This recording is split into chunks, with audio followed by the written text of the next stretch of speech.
already have, how you're keeping them engaged, how you're learning and development initiatives are keeping them productive and interested in their jobs. But attracting talent and then retaining them. Any thoughts on that with the current scenario and things are transforming? So any of you? That's a very difficult question. I know we've all discussed that. It's a secret that you would have to reveal. I think it depends a lot on the brand of the organization, number one.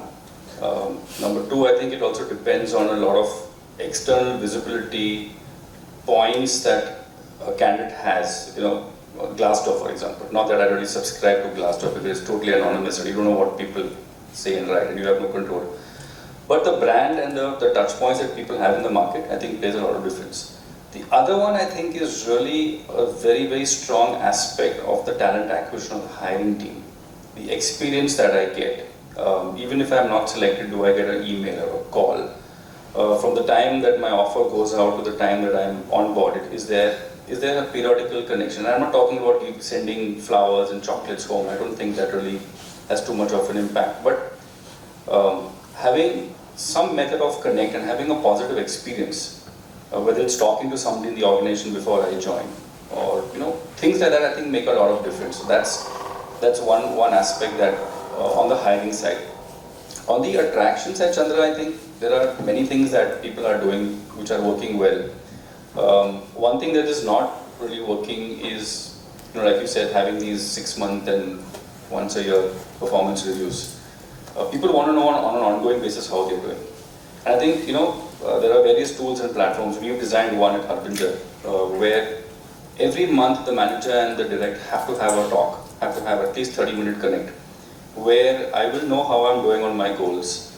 I will have feedback given from my manager about how I'm doing, what my tasks for the next month are going to be, how I'm, some coaching activities, get positive feedback.